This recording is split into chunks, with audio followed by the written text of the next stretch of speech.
దేవుడి కోసం ఏం చేస్తున్నావు? ఆదివారము గుడికి పోవాలను, సోమవారము పనికి పోవాలను, మంగళవారము పనికి పోవాలను, బుధవారము పనికి పోవాలను, లక్షవారము మళ్ళా పనికి పోవాలను, శుక్రవారము మన పనికి పోవాలను, శనివారము మళ్ళా పనికి పోవాలను, ఆదివారం 1 గంట గుడికి పోవాలను.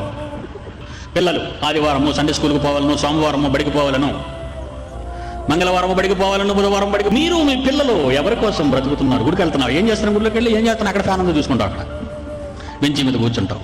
ఏమండి బెంచి మీద కూర్చుంటావా? బెంచి మీద కూర్చుంటావు. ఏం చేస్తావు? పాస్టర్ వస్తాడు, పులిపీట ఎక్కుతాడు, మనం నిలబడి పాట పాడుకుందాం, కూర్చొని ప్రార్థన చేసుకుందాం, మళ్ళీ నిలబడి పాట పాడుకుందాం, మళ్ళీ కూర్చుందాం, నిలబడటం కూర్చోడు, sit stand sit stand sit stand. ఓ ప్రసంగం, దీవెన, డెస్పాస్ కూడా అయిపోయింది, ఇంటికి వెళ్ళిపోండి. అయిపోయిందా? ఏం చేసావు? అక్కడికి వెళ్ళి ఏం పని చేసావమ్మా? బడికి వెళ్తే పిల్లలకి పాఠాలు చెప్తే కానీ జీతం ఇవ్వరే, పనికి వెళ్తే పొలంలో పని చేయకపోతే నీ కూలి ఇవ్వరే, ఆఫీస్కి వెళ్ళి ఉద్యోగం చేసి ఆ పైసల్ని చూడకపోతే నీకు డబ్బులు ఇవ్వరే, జీతం ఇవ్వరే.